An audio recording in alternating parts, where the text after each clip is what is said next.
Nah, frame vertikal ini mengelilingi Pak, supaya dia kuat. Jadi bukan ditempel-tempel Pak, bukan ditempel. Itu yang harus. Nah, tadi saya katakan karena sliding door itu berat, maka biasanya pemegang frame ini juga harus besar. Jadi kalau biasanya yang dilakukan ini bisa diganti Pak, diganti. Jadi kalau tadi saya versi sipil dan kemudian saya ubah jadi versi angkut militer, maka ini saya ganti Pak. Tapi ini kan tidak berdiri sendiri Pak. Nah kalau kita bangun rumah, tiba-tiba tiangnya saya copot, terus saya misalnya ini ada topa, itu, terus saya copot, saya pasang lagi, rumahnya bisa roboh Pak. Itu loh. Jadi merubah ini tidak mudah.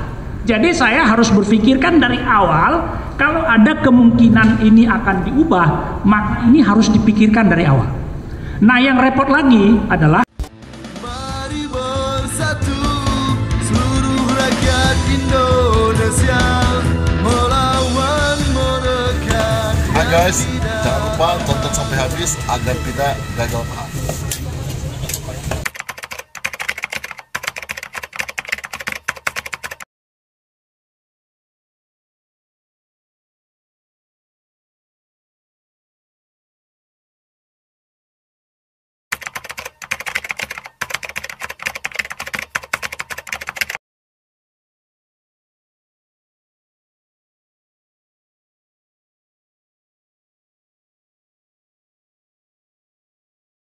Proses nama kuasa oleh dan transaksi sudah dimiliki mana edasikan dari transaksi dan transaksi sudah dimiliki mana edasikan dari transaksi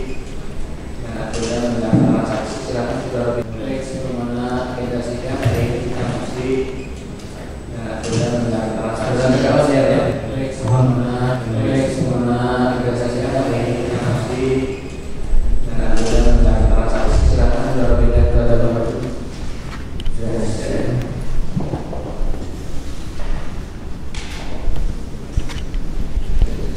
Baik, penuntut umum, untuk saksi hari ini siapa saja yang akan kita dengarkan keterangannya? Terima kasih Yang Mulia. Untuk saksi, kami sedianya memanggil beberapa saksi yang termasuk di dalamnya yang kemarin sudah mendapatkan perintah untuk menghadirkan paksa, tapi tim kami di lapangan belum menemukan, kami laporkan juga belum menemukan lokasi dari Angga Munggaran yang kemarin sudah ada surat perintah penetapan untuk dipanggil paksa, tapi tim kami di lapangan masih bekerja Yang Mulia. Terus untuk beberapa saksi dari TNI Angkatan Udara juga tidak hadir, beberapa sakit dan ada penugasan dari kantor untuk di tempat lain. Nanti akan ditunjukkan oleh rekan kami. Untuk mengisi persidangan hari ini seperti dalam penetapan majelis kemarin, kita menghadirkan ahli dalam hal ini Yang Mulia, ahli tentang aeronautik Bapak Insinyur Hisar Mamungga Pasaribu MSc PhD Yang Mulia. Ya. Sebelum dilanjutkan, itu untuk Angga Muharram itu panggilannya sudah sampai ke yang bersangkutan? Terima kasih Yang Mulia. Kemarin tim sudah sampai ke rumahnya, sudah bertemu keluarga, sudah diserahkan, dan kami juga sudah bertemu dengan keluarganya, dan dari kami sudah menghubungi melalui telepon yang dipakai oleh keluarga dia untuk berbicara dengan Angga. Kami sudah serahkan. Terus? Jadi tim lapangan juga belum menemukan saat ini karena yang bersangkutan melarikan diri. Tapi kami masih bekerja, insya Allah kita bisa mendapatkan Yang Mulia. Nah, terus untuk yang sisanya yang kemarin kita perintah panggil dari TNI, TNI yang sudah kita panggil kemarin, sampaikan. Kami melalui persidangan ini juga menyampaikan Yang Mulia bahwa panggilan untuk personil dari TNI AU kami lewatkan dari Panglima melalui jalur khusus dari panggilan melalui Panglima TNI, kemudian diturunkan kepada Kepala Staf dan dilaksanakan oleh unit pelaksana, termasuk di dalamnya saksi atas nama Agus Supriyatna Yang Mulia. dan sampai saat ini belum ada konfirmasi kehadiran dari saksi Agus Supriyatna. Untuk saksi yang lain akan diterangkan oleh rekan saya yang mulia. Coba. Izin melanjutkan yang mulia terkait saksi, bahwasanya untuk saksi yang dari TNI yang kami panggil kurang 5. Untuk saksi atas nama Ignatius Triandono sudah meninggal. Ini kami ada membawa surat keterangan kematiannya. Ya. Kemudian saksi atas nama Franciscus Tegus dan saksi Heribertus Hendi. 2 orang saksi ini sakit yang mulia. Ini ada rekam medisnya juga yang kemarin juga sudah disampaikan. Kemudian yang 2 lagi atas nama Agus Susetyo dan Supriyanto Basuki yang masih belum ada jawaban karena memang panggilan kami juga sudah kirim ke tempat tinggalnya, tidak ada di rumahnya, kosong. Kemudian kami juga melalui jalur tadi yang disampaikan bahwa resminya kami tetap bersurat melalui Panglima dan Kasau. Nah, itu kan kita juga berhitung soal masa penahanan toh. Jadi kan kira-kira sampai kapan mau dihadirkan atau tidak juga harus ada kejelasan karena majelis kan juga harus menimbang waktu penahanan. Izin yang mulia kalau diperkenankan, sementara untuk saksi yang sudah meninggal Pak Ignatius Triandono, Pak Franciscus Teguh dan Pak Heribertus Hendi, kami izin untuk dibacakan berita acara pemeriksaannya karena ada berita acara sumpahnya juga. Untuk sisanya kami akan upayakan kembali. Ya, kalau soal itu nanti yang sakit itu ada keterangan dari dokter atau tidak. Kalau mau dibacakan nanti saja deh minggu depan. Kita panggil lagi. Kemarin alasan menghadiri wisuda anaknya, sekarang sakit. Besok alasan apa lagi? Jadi tolong untuk kalau mau dibacakan nanti saja. Kita dengar saksi yang sekarang ada aja. Minggu depan tolong dipanggil lagi. Gitu ya. Kalau sudah meninggal ya nanti kita bacakan. Tapi ini yang penting saksi yang ada di sini dulu aja dulu. Silahkan dihadirkan. Saksi yang sudah ada di sini silakan. Terima kasih yang mulia. Kami hadirkan ahli Bapak Insinyur Oh ahli. Ahli ya. Dua-duanya. Yang hadir satu yang mulia. Hanya dari, satu. Dari LKPP tidak hadir. Terus kami panggilkan atas izin yang mulia ke persidangan Insinyur Hisar Hamonongam Pasaribu MSc PhD ke ruang persidangan. Enggak Pak. silakan. Jadi hari ini yang diperiksa langsung cuma satu. Iya, ahli yang mulia. Ada yang online? Gimana yang mulia? Tidak ada, yang daring enggak ada. Tidak ada yang. Hanya satu ini yang kita dengar. Ya, silakan. Silakan. Mic-nya tolong di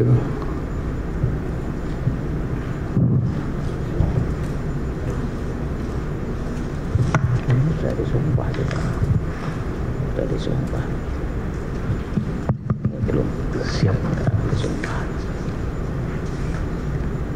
Iya, banyak ya. Kartu identitas ada ahli? Kurikulum vitae.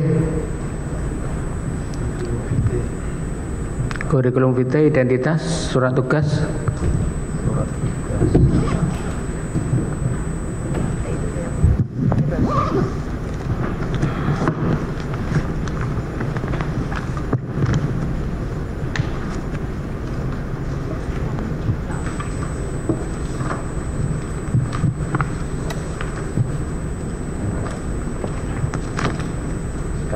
Ya, laporan. Ya.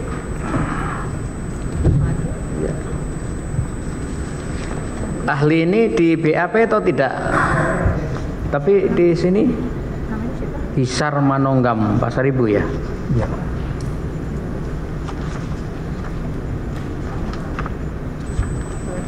Kami belum terima BAP-nya. Silakan duduk saudara ahli. KTP-nya mana? Ya. Baik, silakan. Nah, ini.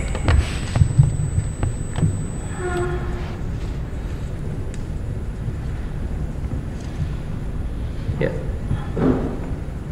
Untuk penasihat hukum sudah? Penasihat hukum sudah? Yang penasihat hukum silahkan kalau mau dikasih. Baik ya, saudara ahli ya, nama lengkap Dr. Insinyur Hisar Manonggam ya. Betul? Pakai mic-nya mana? Ya. Benar yang mulia. Ya, lahir di Padang Sidempuan 8 September tahun 61, laki-laki. Alamat Jalan Villa Bukit Mas D2 RT 5 RW 18 Cibenying, Kecamatan Cimenyang. Betul? Benar yang mulia. Agama Kristen, pekerjaan dosen ya di ITB. Betul? Benar yang mulia. Fakultas Teknik Mesin dan Dirgantara ya. Selanjutnya keahlian saudara di bidang teknologi ya, kedirgantaraan ya, betul? Benar yang mulia. Betul ya. Dalam hal ini ahli diajukan oleh penuntut umum untuk menjadi ahli terkait dengan soal teknologi kedirgantaraan. Dari penasihat hukum ada tanggapan terhadap ahli? Tidak ada? Baik, disumpah dulu ya saudara ahli ya, berdiri.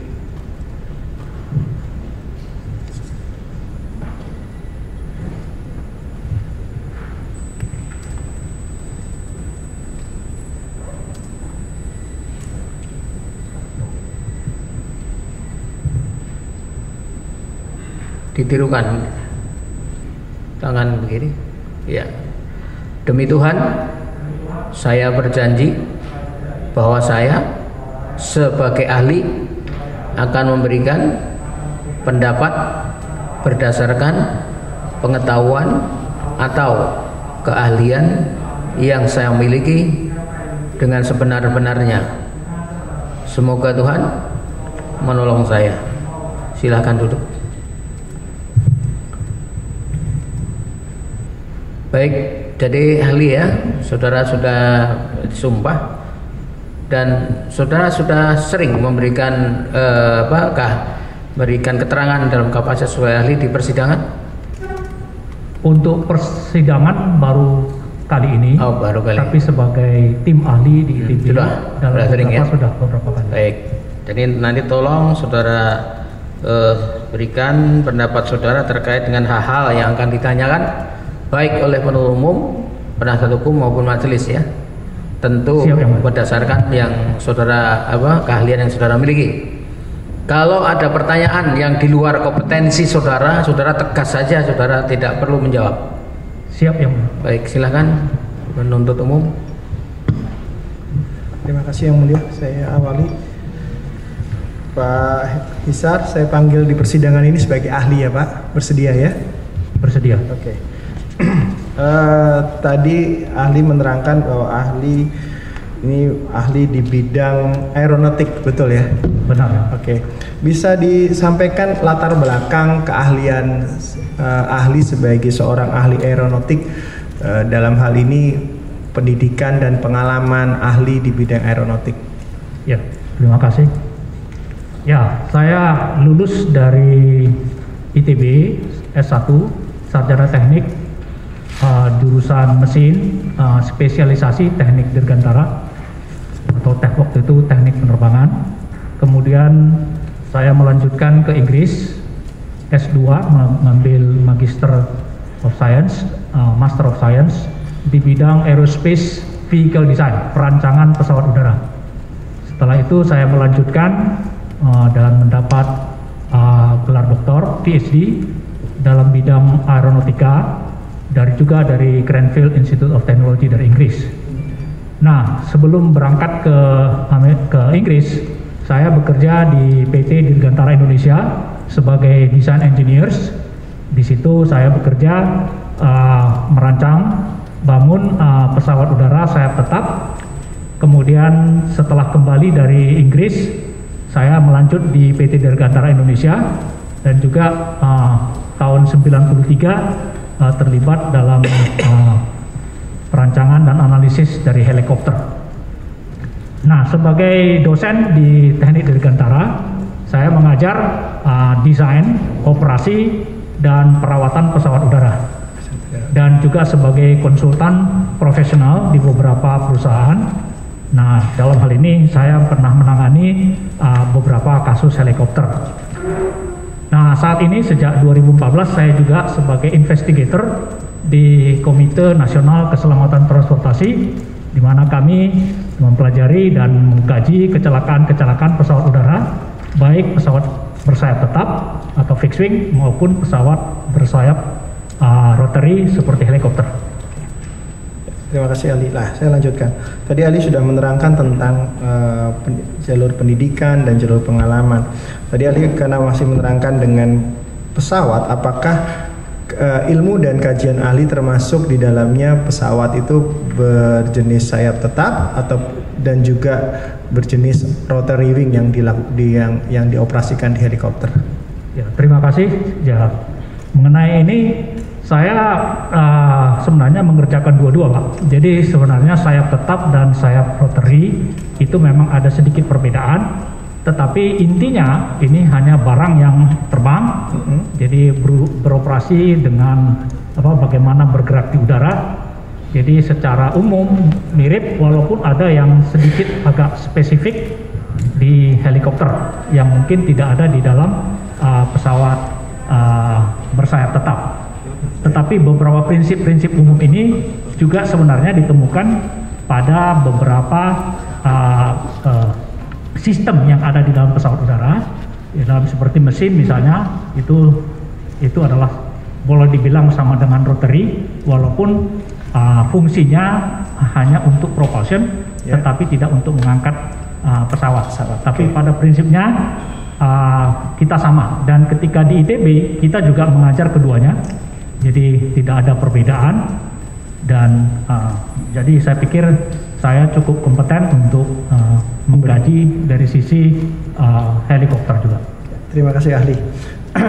Nah, ini saya bergerak ke secara teknis. Tadi ahli sudah menerangkan tahu tentang aeronautik, desain pesawat terbang baik yang rotary maupun yang bersayap tetap. Apakah Ali bisa menerangkan secara umum kategorisasi helikopter? Dalam hal ini kategori helikopter, karena kajian hari ini persidangan hari ini adalah helikopter militer. Dalam dunia militer, helikopter itu terbagi dalam beberapa jenis. Ali bisa sampaikan. Terima kasih. Ya, memang ada banyak kategori yang ada. Kita bisa menggunakan kategori yang digunakan di Amerika Serikat. Ada yang kita bisa gunakan kategori yang ada di NATO, dan juga tapi yang saya gunakan dalam hal ini adalah kategori yang kita gunakan di TNI, karena walaupun dan pada prinsipnya kategori ini hampir mirip satu sama lain gitu ya, tetapi klasifikasi dan sebagainya itu sangat tergantung pada kebutuhan negara yang bersangkutan. Jadi secara umum saya bisa katakan bahwa ada 4 ini ya. Satu, helikopter tempur, itu satu.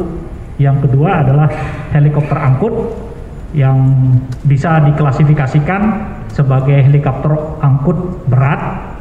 Kemudian yang kedua helikopter angkut sedang, dan yang ketiga helikopter angkut ringan. Kemudian yang keempat ini adalah helikopter VVIP atau VIP. Sebenarnya mirip dengan angkut, tetapi ada spesifik karena yang diangkut adalah orang penting. Di sini ada fitur-fitur penting yang perlu dilakukan. Sedemikian juga yang agak sedikit berbeda dengan pesawat angkut. Jadi ini satu. Yang keempat adalah pesawat helikopter latih, baik untuk latih mula maupun latih lanjut. Saya pikir itu secara garis besar yang saya bisa gambarkan tentang kategori helikopter. Oke, terima kasih. Terkait tadi helikopter angkut berat, sedang, dan ringan, itu cara kategorisasinya bagaimana ahli? Ya, ini satu hal yang penting ya. Kalau jadi kita mengacu pada kategori yang ada di TNI Angkatan Udara. Jadi secara umum untuk pesawat militer itu ada spesifikasi elektroniknya, bisa beroperasi pada segala cuaca dan segala kondisi. Kemudian tidak tergantung pada peralatan navigasi yang ada di darat. Jadi banyak menggunakan satelit dan komunikasi satelit. kemudian mampu untuk self defense. Jadi ini menjadi salah satu pembeda dengan helikopter sipil. Dan yang terakhir ya tentu saja kalau ada kita ini adalah yang untuk kasus VVIP. Tetapi untuk menjawab tadi tentang kategorisasi antara berat dan juga sedang dan ringan, ini sebenarnya lebih banyak hal-hal yang spesifik ya. Jadi yang tadi yang agak umum itu harus dipenuhi semuanya, tetapi yang sangat spesifik itu adalah berkaitan dengan daya angkut. Jadi diangkut. Jadi baik pesawat helikopter angkut berat atau angkut ringan atau angkut sedang itu harus memenuhi spesifikasi yang tadi saya sebutkan.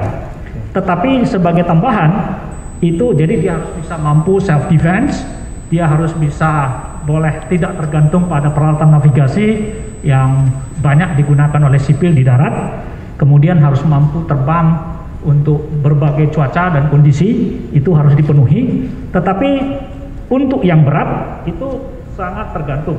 Kalau di sini jadi secara umum untuk angkut berat, sedang dan kecil itu harus mengangkut beban muatan dengan berat tertentu sesuai dengan kategorinya. Supaya saya agak mudah untuk menjelaskan, mohon izin Pak Yang Mulia, supaya agar saya boleh menampilkan karena saya siapkan presentasi. Ya, silakan.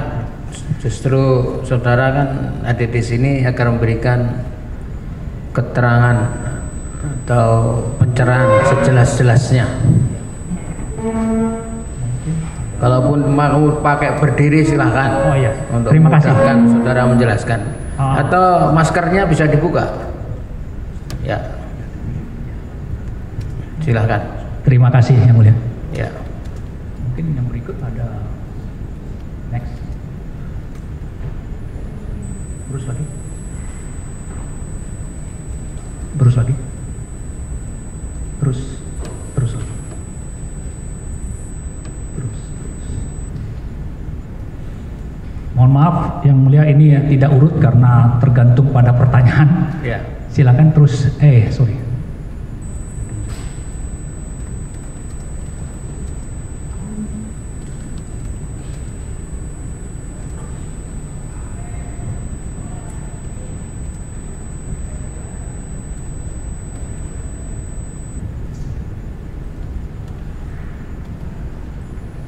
Halaman 36.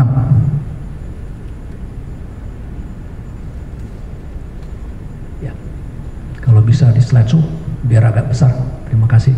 Ya. Ya, ini secara umum untuk angkut, di samping tadi yang umum tadi ada yang khusus. Di sini dikatakan ada berat. Jadi mampu mengangkut beban muatan dengan berat minimum sekian ton. Kalau untuk berat itu ini berdasarkan operational requirements dari TNI. Jadi referensinya adalah buku petunjuk pelaksanaan TNI Angkatan Udara tentang operational requirement alutsista dan non alutsista. Dan kalau untuk berat itu harus mampu mengangkut minimal 8 ton. Kalau sedang 6 ton, kemudian ringan 1 ton. Kemudian harus mampu mengangkut jumlah penumpang dan barang dengan jumlah ini orang dan serdadu. Kalau berat 30 orang minimal, kemudian untuk sedang 22 orang, untuk ringan ini adalah 10 orang. Kemudian mampu mengangkut beban muatan eksternal dengan slingshot. Slingshot ini sebenarnya adalah satu ya sebenarnya seperti kabel yang bisa diputar, yang ditaruh di luar sehingga kita bisa memberi beban dari luar dan diangkut oleh pesawat, oleh helikopter. Kemudian ini kalau untuk yang berat harus mampu 5 ton, kalau yang sedang 4 ton, kalau ringan 500 kilo.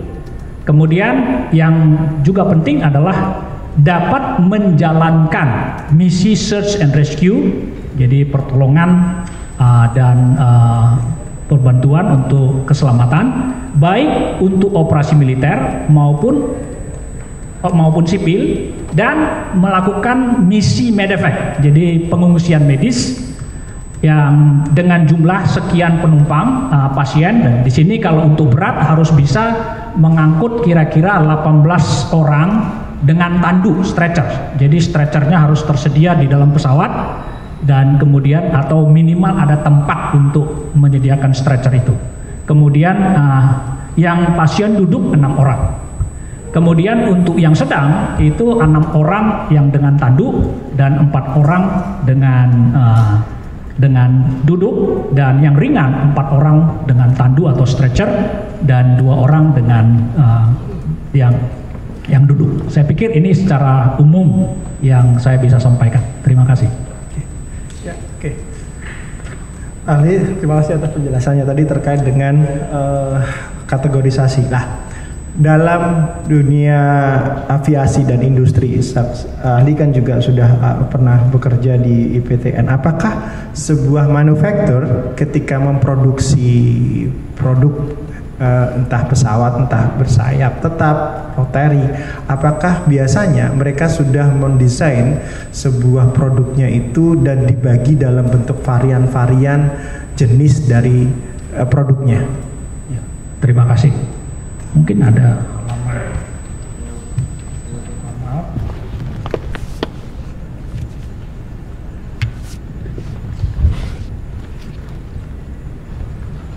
halaman 19, Pak. Halaman 19.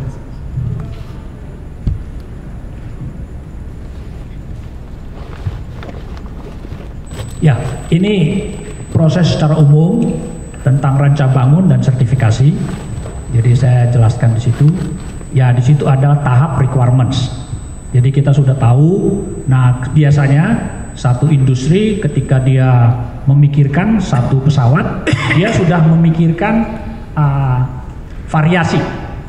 Karena intinya untuk melakukan modifikasi itu tidak mudah.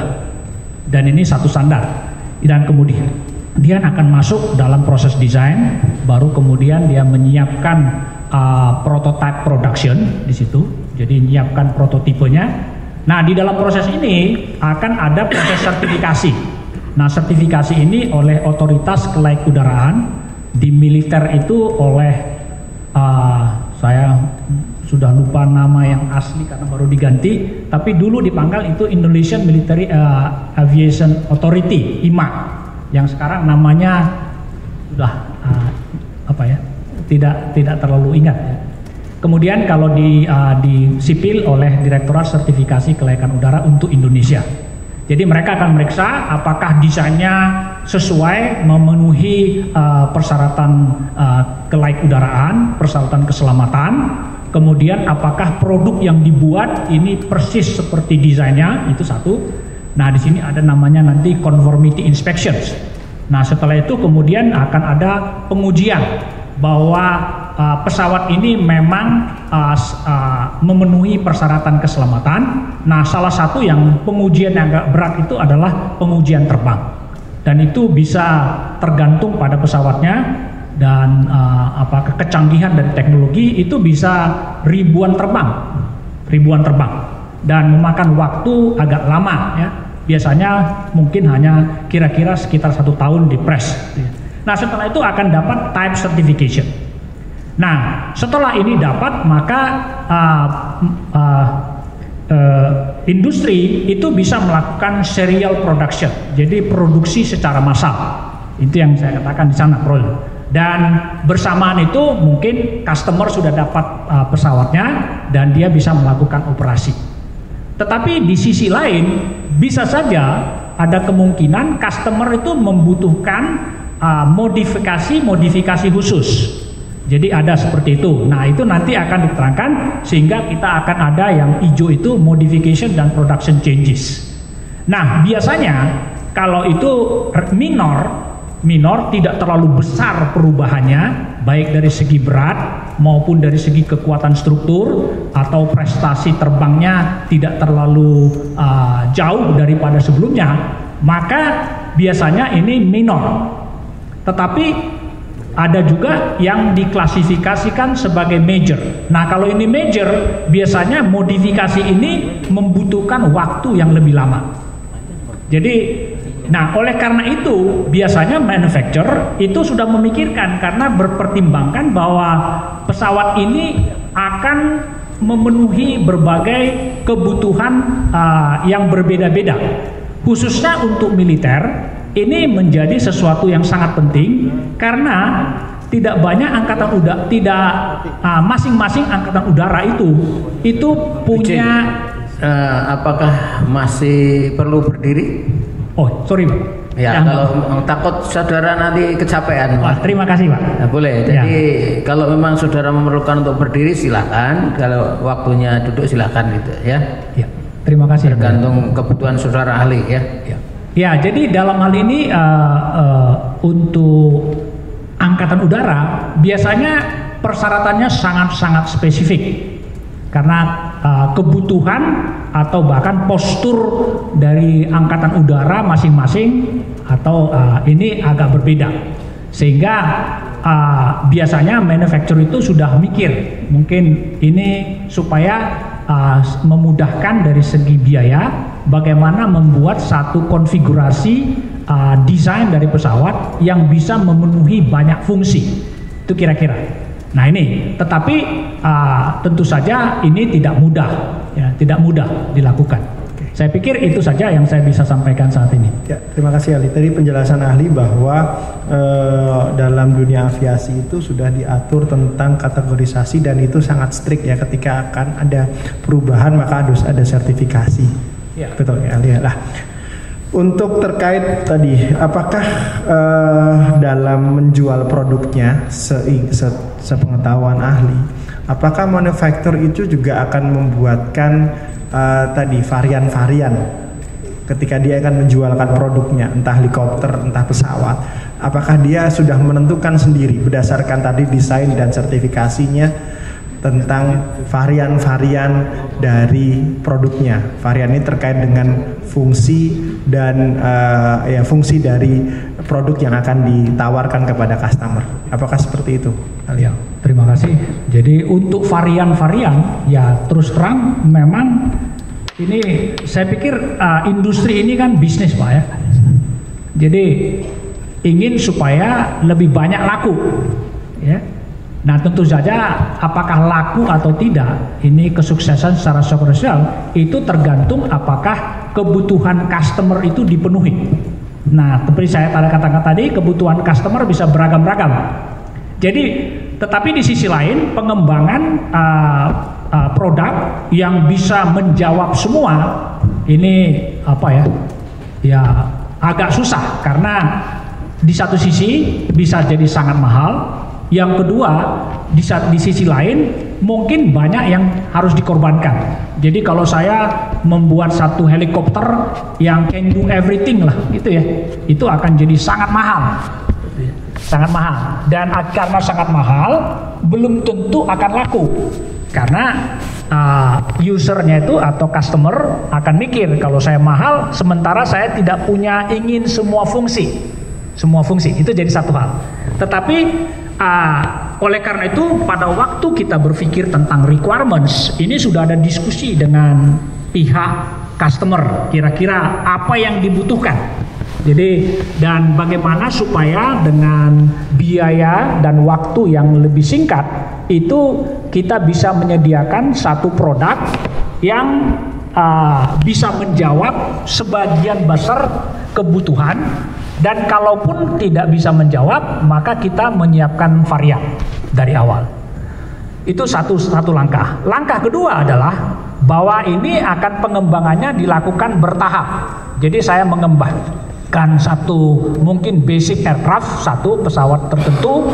Nah kemudian ketika ada kebutuhan, maka saya mencoba untuk memodifikasi pesawat yang saya miliki atau helikopter. Apakah itu bisa memenuhi kebutuhan? Nah, disinilah akhirnya muncul varian-varian.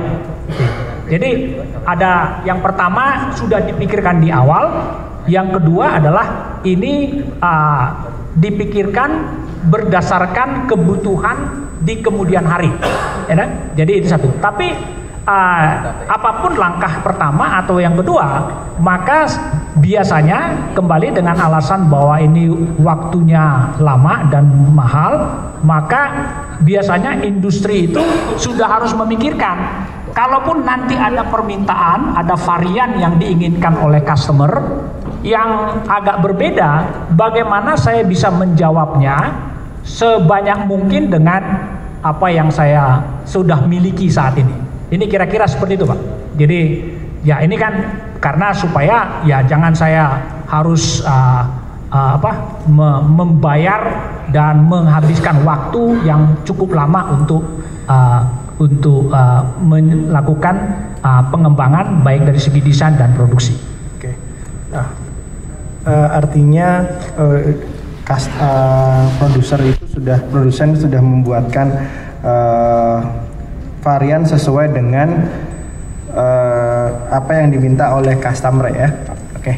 Lah, ini terkait dengan kedudukan ahli di persidangan ini.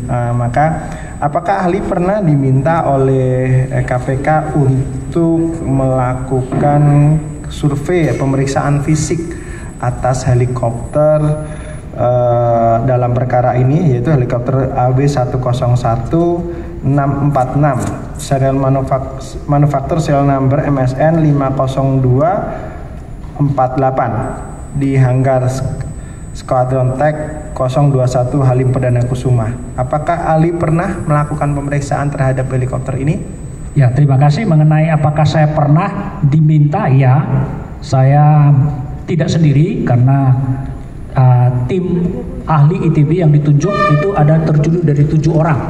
Jadi saya sebagai ketua dan dibantu oleh 3 dosen dan tim ahli lain, dan dibantu oleh 3 asisten. Jadi pemeriksaan itu dilakukan oleh 7 orang. Nah, kami melakukan pemeriksaan dan melihat helikopter yang di Lanut Halim Perdana Kusuma pada 2 kesempatan. Kesempatan pertama pada hari Kamis 24 Agustus 2017 dan kesempatan kedua pada hari Senin 4 September 2017. Ya.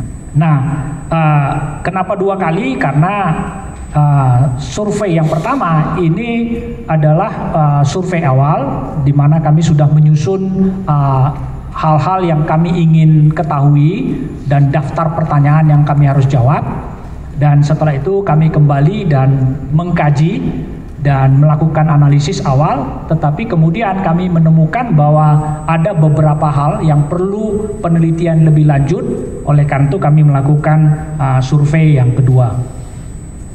Saya pikir. Oke. Terima kasih. Oke, lah dari hasil pemeriksaan itu apa yang ahli bisa temukan dari helikopter yang kemudian diminta oleh KPK untuk dilakukan pemeriksaan dan kajian dari sisi teknis dan sisi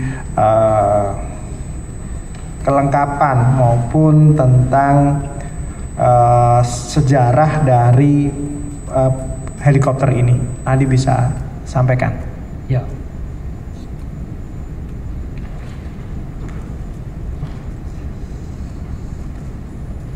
Ya, saya untuk menjawab ini kami melakukan survei.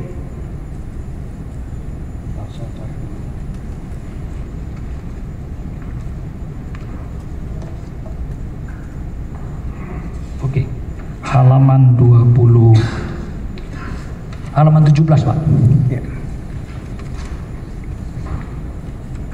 Jadi survei kami lakukan 2 tahap tadi seperti saya katakan, dan tujuannya adalah untuk memeriksa apakah konfigurasi desain yang sudah diproduksi ini memenuhi persyaratan jika dikategorikan sebagai helikopter tipe angkut. Nah, tadi saya sudah jelaskan berdasarkan buku petunjuk, itu adalah hal-hal yang kami inginkan, dan itu satu hal. Jadi dalam hal ini ada 3 yang kami sangat secara khusus kami perhatikan. Yang pertama, apakah ini bisa melakukan operasi angkutan udara.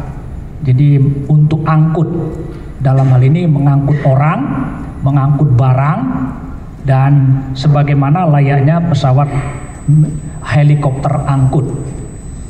Nah, dalam hal ini kami yang kedua, apakah helikopter ini AW101 A646 yang saya katakan ini MSN karena selama ini penting 50248 ini dapat melakukan search and rescue baik untuk kebutuhan militer maupun kebutuhan damai. Dan yang ketiga, apakah dia mampu melakukan penanganan pengungsian medis udara atau medevac. Nah, ini satu hal yang saya pikir sangat penting. Nah, mungkin saya perlu jelaskan sedikit tentang kegiatan ini.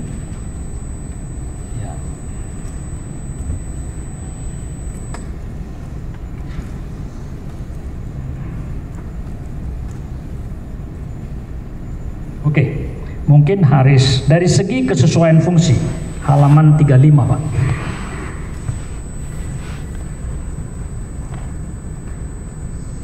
Ya, ini tadi saya katakan untuk beban muatan dan sebagai kategori.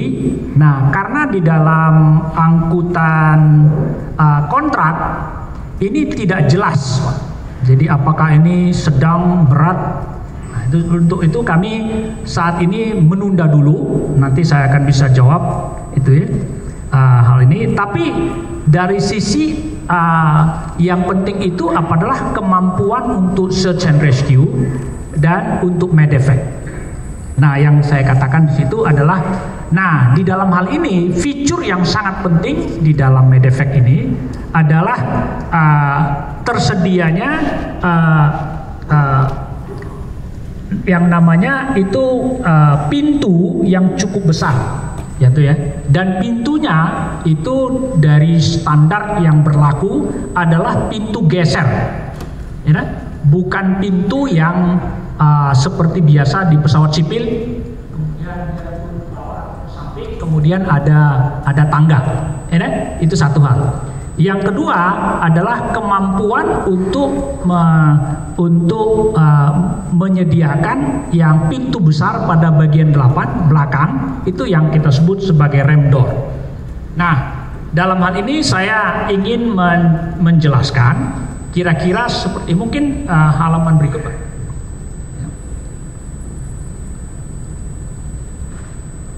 Sorry, halaman nomor 37, halaman 37.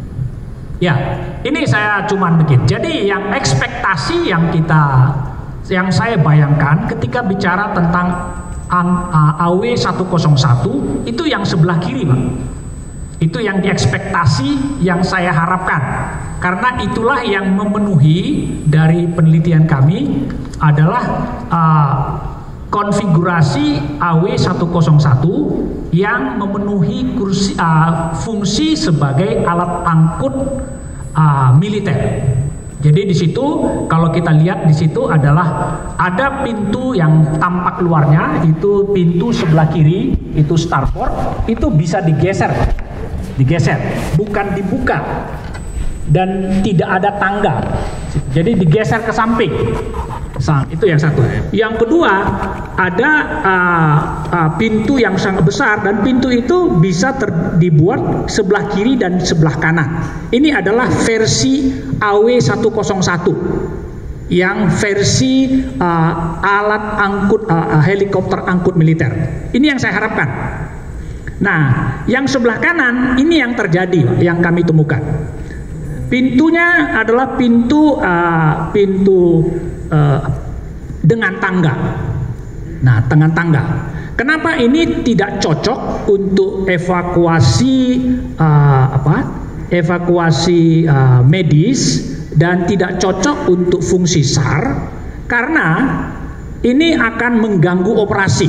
Ketika pintu seperti ini kalau dibuka ketika pesawat terbang itu berbahaya, Pak. Yang pertama mengganggu aerodynamics, yang kedua itu akan menyulitkan ketika kita memasukkan barang atau orang ke dalam. Itu satu hal. Nah, ketika itu pun dilakukan di darat, itu pun agak susah. Dan pintunya itu kecil. Pintunya itu ya ini hanya sekitar 1 meter. Jadi tidak memudahkan. Yang kedua, ini adalah yang rem door. Yang kami temukan itu di bagian belakang itu adalah kembali pintu dengan tangga. Ukurannya kecil, Pak. Pintu dengan tangga. Ini pintu belakang. Jadi tidak sesuai dengan apa yang kita bayangkan sebagai helikopter angkut militer. Terlepas apakah ini berat, ringan atau sedang. Kira-kira. Nah, kemudian kalau kita lihat di situ, itu pintunya tangga itu dengan tangga. Nah, serdadu itu sebenarnya nggak perlu tangga, Pak, karena ya harusnya ya dia bisa bergerak. Bahkan kalau kita lihat di situ rem door ini bisa ngangkut apa saja, gitu ya. Nah, tergantung kepada ini. Kalau untuk sedang itu bisa ngangkut 6 ton, ya kita bayangkan bahwa dia bisa mungkin rem door ini ya tidak 6 ton benar, tapi bisa ya kira-kira seperti itu, Pak. Nah, ini yang saya pikir. Nah, bayangkan kalau ini hanya tangga, Pak. Ya kan? Nah, saya coba-coba lari-lari di situ, ya itu agak tidak stabil, Pak. Jadi saya tidak akan. Memang ya fungsinya ini adalah orang berjalan sebagaimana orang naik tangga. Kalau orang lari-lari nggak mungkin. Tapi dalam kondisi militer, di mana kecepatan itu sangat penting. Sehingga saya melihat bahwa ini yang AW101 ini lebih cocok dengan yang di tengah. Lebih cocok dengan tengah. Karena fungsinya itu adalah untuk VVIP. Ya VVIP misalnya ngangkut presiden, masa disuruh cepat-cepat diburu-buru, nggak mungkin kan? Dia akan ya dengan pengawalnya berjalan pelan-pelan. Itu kira-kira. Ini yang saya bayangkan. Jadi dan kembali ini integral ini yang ada. Yang saya minta dan harapkan adalah yang kiri, tetapi yang terjadi adalah yang kanan yang kita lihat, dan itu mirip dengan AW60 versi VVIP, Pak. Versi VVIP. Berikut.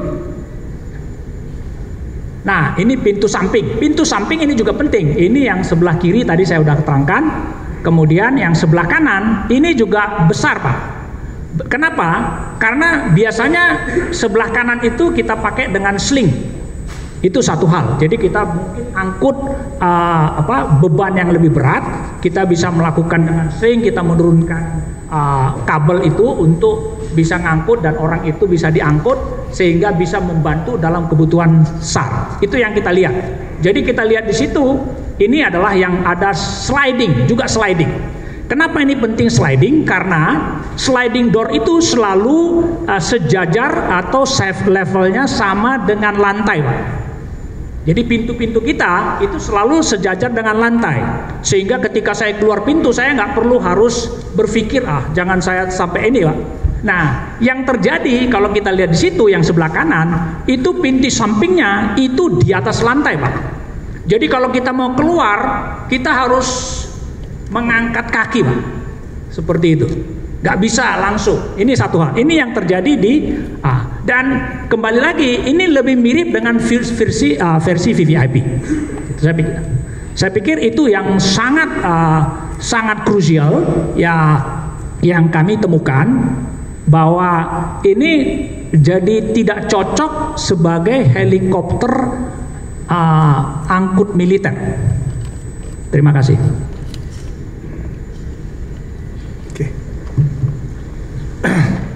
Dari hasil tadi itu awal ya, tadi saksi ahli sudah bercerita tentang spesifikasi dari helikopter yang ditemukan pada saat diminta untuk melakukan pemeriksaan di hanggar lah.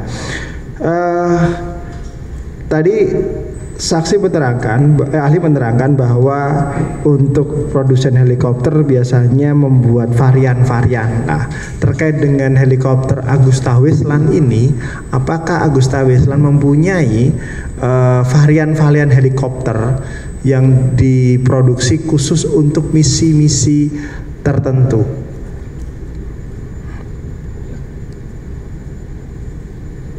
Ya, terima kasih. Mungkin di halaman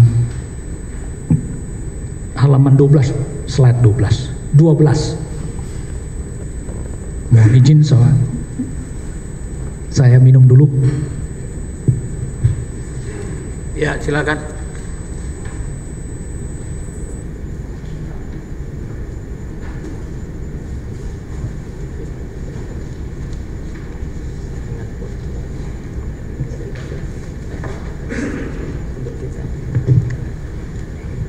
Ya, terima kasih. Ini Agus Tawesland sebenarnya sekarang sudah jadi Leonardo. Ini bagian dari gabungan dari beberapa perusahaan. Nah, ini sebenarnya 101 ini pesawat lama, Pak. Pesawat lama itu awalnya itu EH101 atau Merlin untuk angkutan udara Inggris. Diproduksi tahun prototipe itu terbang perdana itu pada tahun 1987. Ya, nah, dalam perkembangannya banyak varian yang muncul. Jadi varian-varian ini. Dan kemudian ada untuk versi AW01, versi produksi waktu itu mereka ini sebenarnya dalam tahap pengembangan. Jadi masih pre-production, sudah dibuat tapi kemudian masih dalam pengujian. Nah, versi yang dijual itu mulai tahun 93 mereka membuat itu 9 prototipe untuk pengujian.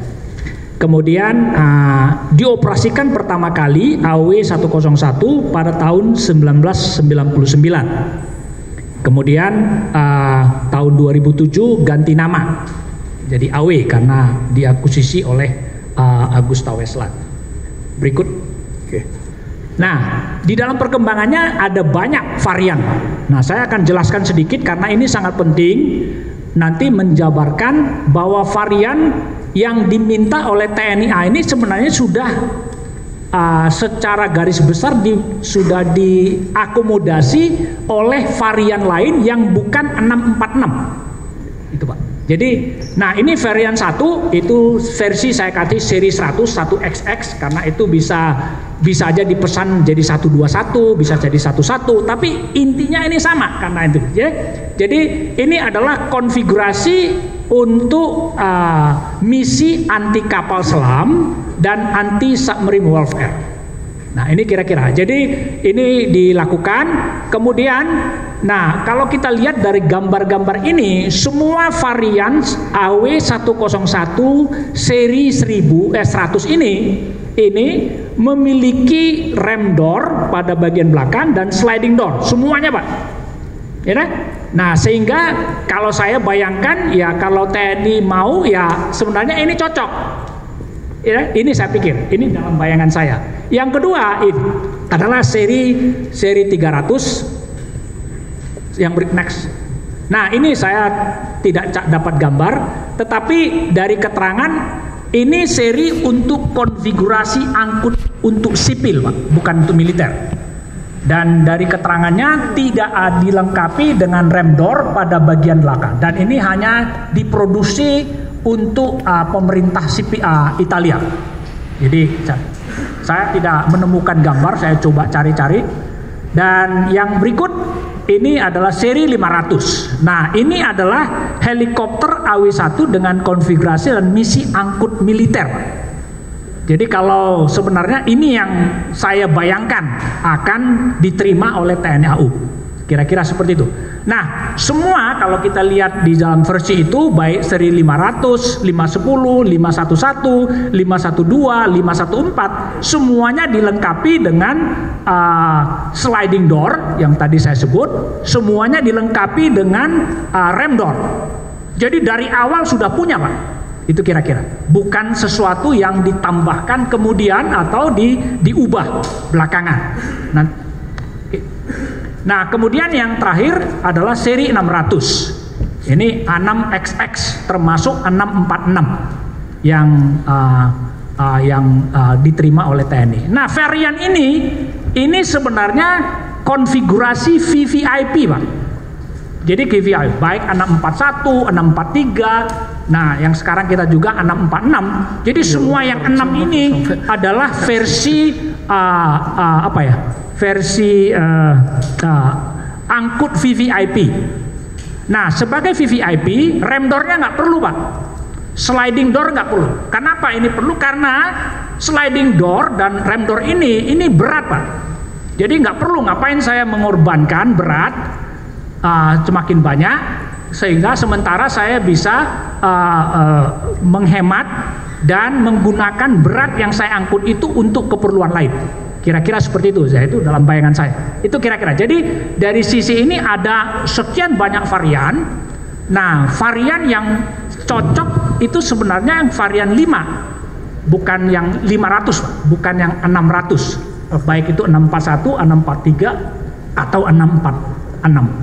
Terima kasih Ali. Sebelum ke versi yang TNI, nah ini tadi sudah menerangkan versi 101, versi 5, versi 6. Nah, apakah dalam kaitannya tadi versi-versi tadi itu apakah akan berbeda dalam hal misalkan perancangan dari masing-masing helikopter sesuai dengan misi tadi, helikopter AKS anti submarine atau submarine welfare, versi VVIP dan versi paratrooper pengangkut seperti ini. Apakah secara desain itu akan masing-masing akan desain dan bentuknya apakah masing-masing akan sama? Apakah akan ada hal-hal khusus yang dilakukan oleh pabrikan sehingga bisa menjalankan fungsi seperti dalam versi-versi ini? Bisa jelaskan? Ya, ini ada dua hal, Pak. Yang pertama ini perubahan karena versi operasi. Nah, dalam hal ini mungkin ada peralatan tambahan yang diperlukan. Seperti tadi contoh anti submarine itu hanya khusus untuk versi anti submarine dan tidak dibutuhkan oleh misalnya versi VVIP, sehingga segala peralatan-peralatan yang dipasang di sana ya tidak perlu dipasang di pesawat sipil. Ya seperti itu, Pak. Jadi tetapi kalau kita mau jujur, ini sebenarnya sudah dipikirkan. Kalau lihat dan sejak awal ahli memang disumpah untuk memberikan keterangan, jangan mengatakan kalau kita mau jujur, memang harus jujur. Ahli. Ya. Terima kasih, Pak. Iya. Terima kasih yang mulia. Ya, saya jujur tapi dalam bahasa maaf. Ya, jadi kalau dalam praktek yang lazim dilakukan oleh industri, maka seperti keterangan saya sebelumnya, ini sudah dipikirkan dari awal, Pak. Jadi modifikasi itu baik waktu di awal sekali ketika kita memikirkan requirement dari customer atau sesuai dengan perkembangan. Nah, kalau tadi saya jelaskan tentang varian ini variannya ini bukan terjadi dalam 1 tahun, Pak. Itu terjadi dalam beberapa tahun, sehingga ada kesempatan mereka mengubah, menyiapkan, memproduksi. Ya, dan yang paling penting, nah di dalam ketika kita bicara rancang bangun pesawat udara, ada beberapa hal yang sangat penting. Yang pertama itu karena ini adalah benda terbang, maka berat itu menjadi sangat-sangat dominan. Itu adalah faktor yang sangat dominan, dan kita berusaha menghilangkan berat yang tidak perlu. Nah, faktor yang sangat besar di dalam berat ini, yang pertama itu adalah berat dari strukturnya, rangka dari pesawat. Nah, rangka ini kenapa berat? Karena dia harus memberikan kekuatan yang memadai, baik itu untuk berbagai beban, bahkan untuk crash, dan juga harus bisa menahan beban dari apapun yang ditopang. Nah, sebagai contoh saya jelaskan, misalnya kita lihat pintu, Pak. Nah, pintu itu ada rangkanya, Pak. Jadi ada itu namanya frame, Pak. Di mana di situ ada engsel. Jadi engsel itu dipasang, pintu ini dipasang pada engselnya. Sehingga beban dari pintu itu akan ditopang oleh engsel, dan engsel ini harus kuat, jangan sampai dia ngeleyot atau jangan sampai copot. Nah, itu akan dibantu oleh rangka. Nah, ini yang sangat penting. Nah, ketika kita bicara tentang rem door dan juga sliding door, itu banyak feature-feature yang harus kita sediakan. Kalau itu hanya pintu dibuka, itu hanya butuh engsel. Tetapi ketika kita bisa sliding, maka rel slidingnya harus disediakan. Dan itu tidak ada dalam feature yang bukan untuk itu. Dan rel ini harus ditumpu pada sesuatu, kan nggak bisa hanya menggantung kan, ya kan? Nggak bisa hanya menggantung, maka dia harus dipegang oleh struktur. Nah, kalau di dalam pesawat itu ada namanya frame, Pak, rangka yang mengelilingi badan pesawat itu ya. Kira-kira mungkin ada gambar yang saya bisa jelaskan di halaman 44. Ya, ini untuk versi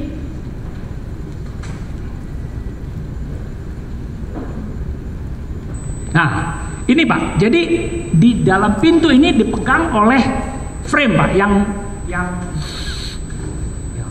saya nggak punya slide. Mungkin mohon izin Pak saya. Ya, silakan. Mendekat juga boleh.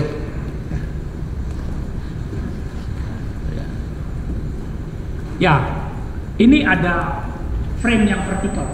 Nah, frame vertikal ini mengelilingi Pak, supaya dia kuat. Jadi bukan ditempel-tempel, Pak. Bukan ditempel. Itu yang harus. Nah, tadi saya katakan karena sliding door itu berat, maka biasanya pemegang frame ini juga harus besar. Jadi kalau biasanya yang dilakukan ini bisa diganti, Pak. Diganti. Jadi kalau tadi saya versi sipil dan kemudian saya ubah jadi versi angkut militer, maka ini saya ganti, Pak. Tapi ini kan tidak berdiri sendiri, Pak. Nah, kalau kita bangun rumah, tiba-tiba tiangnya saya copot, terus saya misalnya ini ada topang itu, terus saya copot, saya pasang lagi, rumahnya bisa roboh, Pak. Itu loh. Jadi merubah ini tidak mudah. Jadi saya harus berpikirkan dari awal, kalau ada kemungkinan ini akan diubah, maka ini harus dipikirkan dari awal. Nah, yang repot lagi adalah itu pintu rem door yang di belakang. Kalau kita lihat di situ bebannya berapa? Nah, pintu ini bukan hanya sekedar menutup, Pak. Jadi kalau pintu kita itu hanya fungsinya adalah menutup supaya orang tidak bisa keluar masuk. Tetapi rem door itu menahan beban, Pak. Jadi kalau misalnya ada kendaraan tempur yang harus diangkut, maka pintu inilah sebagai jembatan, harus mampu, dan biasanya itu berat sekali. Saya nggak tahu beratnya berapa karena saya tidak punya data, tapi contoh untuk CN235 pintunya sendiri itu 1 ton, Pak. Nah, bayangkan kalau ada beban yang besar, ini harus bisa dibuka pasang, kemudian ini berapa rangka yang membuka. Jadi saya pikir ini bukan modifikasi yang gampang, itu yang saya pikir. Jadi ini yang sangat penting yang kita perlu pikirkan, dan ini tidak ada di dalam AW 101.546 MSN 50248. Oke. Jadi oke. Nah, saksi ahli sudah sampai ke situ lah. Jadi ketika tadi Ali menerangkan helikopter versi 5, versi 600 itu kan sudah diterangkan tentang sisi teknisnya. Lah, yang hadir tadi ahli menerangkan di TNI AU itu adalah versi 600X ataupun versi yang dibuat untuk misi VVIP. Betul ya? Betul. Oke. Yang kedua pertanyaannya, apakah tadi sepeda saya mempelajari di dalam industri penerbangan itu pencatatan dari sebuah pesawat ataupun helikopter itu penting lah. Apakah ahli menemukan dari penelusuran dari manufacturer serial number itu helikopter ini diproduksi tahun berapa? Satu. Yang kedua, ini dulu dibentuk oleh Agusta Westland atas pesanan dari pemerintah Indonesia TNI AU pada saat adanya kontrak. Apakah ini helikopter yang sudah ada sebelumnya dibuatkan untuk kepentingan pihak lain? Ali bisa ceritakan. Terima kasih. Mohon izin, ini agak panjang. Ya. Iya.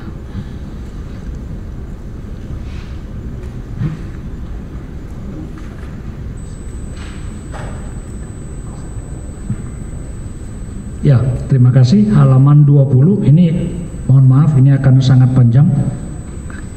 Ini pertanyaan halaman 20. Ini kriterianya ya, apakah ini bekas kemudian atau sudah pernah ada dimodifikasi. Kemudian yang kedua adalah apakah ini memang baru khusus untuk dilayani. Jadi ada 3 hal yang kami gunakan. Yang pertama ini kapan dibuat, diproduksi. Yang kedua, kita melihat akumulasi jam terbang berdasarkan catatan penerbangan, flight log.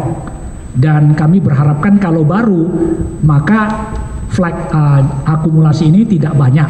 Itu tidak banyak karena ada.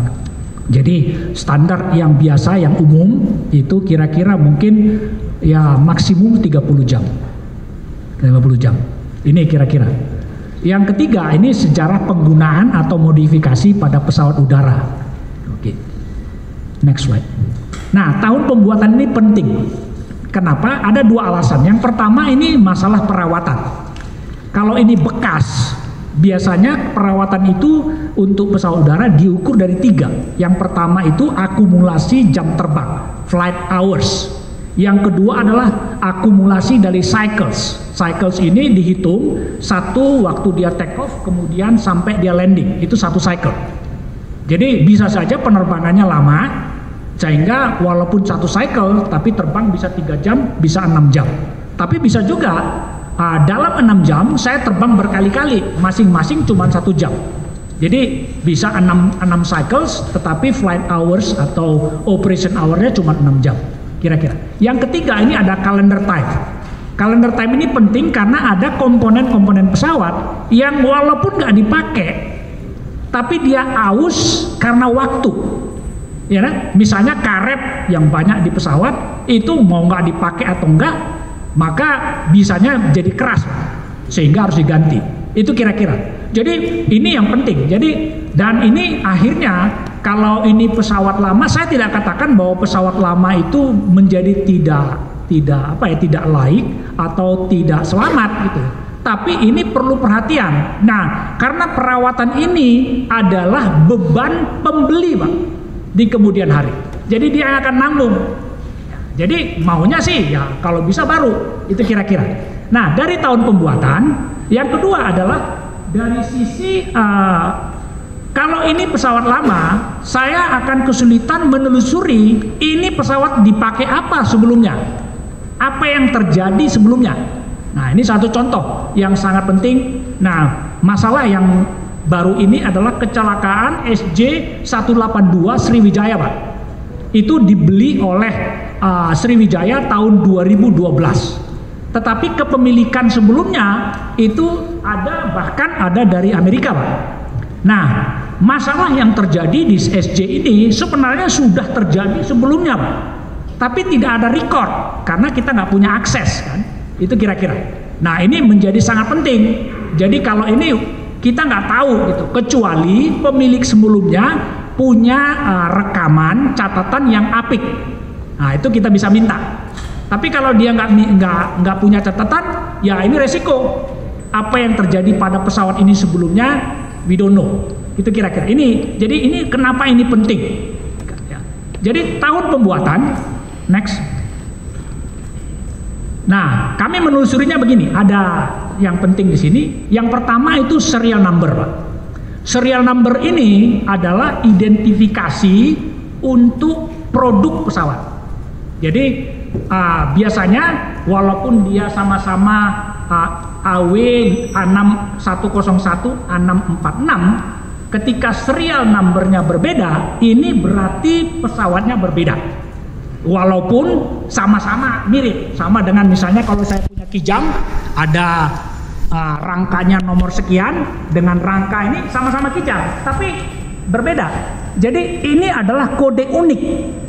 Nah, di dalam pesawat udara kita bisa menelusuri apa yang terjadi, karena untungnya di dalam pesawat udara ini catatan ini sangat-sangat mandatori baik oleh organisasi otoritas kelaikan udara militer atau sipil. Jadi semua catatan ada.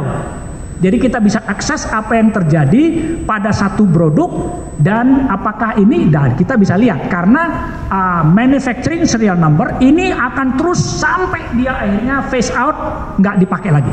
Jadi mulai dia lahir diserahkan kepada customer sampai dia nanti diserahkan sudah dipretelin tidak dipakai, ini manufacturing serial number akan tetap sama. Jadi kita bisa telusuri. Nah, yang kedua, dan biasanya serial number ini kita digrafir, itu ya, dicantumkan. Nah, di situ ada manufacturing date, Pak. Jadi ketika itu artinya manufacturing date ini karena memproduksi pesawat itu bukan 1-2 tahun, Pak.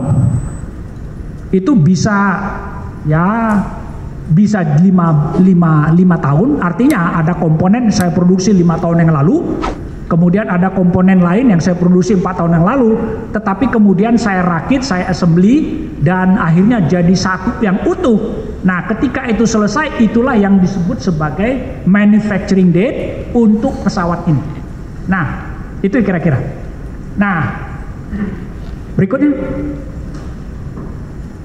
Nah, ini yang kita temukan, MSN 5024248. Jadi nama lain dari MSN ini adalah build number, sama aja, atau construction number. Ini sebenarnya sama saja. Jadi ada istilah yang digunakan manufacturer tertentu pakai build number, ada yang pakai manufacturing serial number, ada yang pakai construction. Nah, ini kalau kita lihat di situ itu Build 50248 itu manufacturing date-nya 29 November 2012. Itu kira-kira. Jadi, nah memang kita harus pikir, ini bisa saja sudah diproduksi terus nggak diapa-apain, nggak pernah dipakai. Nah, oleh karena itu sekarang kita coba lihat yang tahap yang berikut. Nah ini bukan hanya pada ini, tapi kita menemukan next juga. Ada bukti-bukti lain. Nah, kemudian engine juga sama. Engine ini memang karena kami tidak bisa membuka karena tidak diizinkan oleh TNI dan oleh pihak pemilik dari pesawat membuka engine-nya. Jadi kami menggunakan ini berdasarkan dokumen pemeriksaan oleh tim TNI AU yang dikirim ke Inggris, Pak. Jadi, nah di situ kita temukan, baik itu kita catatannya kita lihat dan kita cek, itu tetap juga dipasang pada bulan tanggal 29 November 2012. Next. Nah, kemudian di berbagai komponen yang lain, nah ini kami hanya melihat ada semua banyak komponen-komponen, tapi saya hanya mencantumkan 3 karena ini penting. Kenapa? Karena biasanya ini adalah komponen yang dipasang di akhir. Jadi kalau yang lain-lain mungkin akan bisa lebih lama lagi. Jangan-jangan ada yang pasang 2010 dan awal 2011 misalnya. Nah, ini yang kita lihat di situ, misalnya velg roda itu November 2011, windscreen itu yang di kokpit, itu jendela itu April 2011, bilah baling-baling ini ada beberapa, itu kira-kira ada yang pada bulan Januari April 2011 dan sebagainya.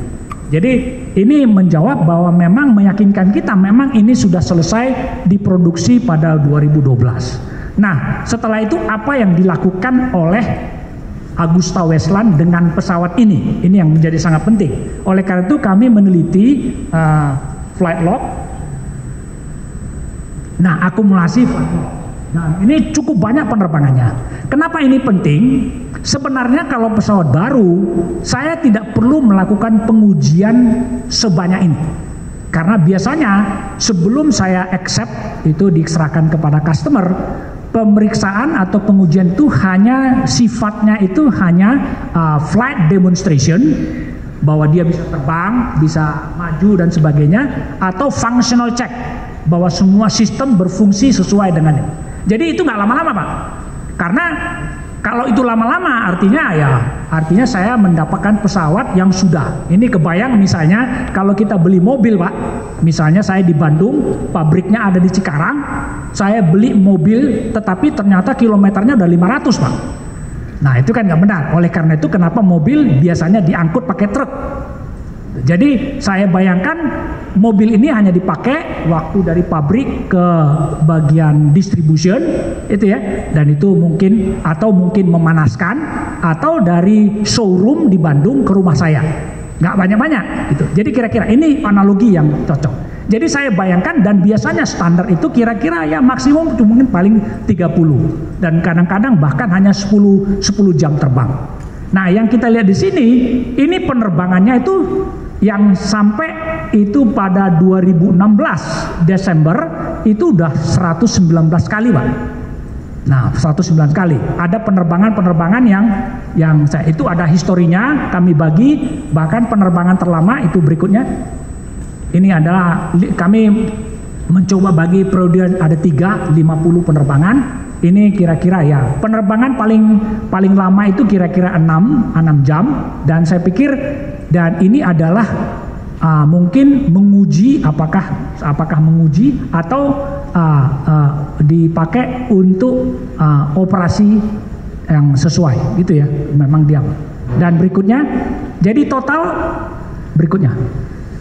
Nah, total itu 100 prioritasnya 19 school dan sebagainya. Ini ada catatan semua.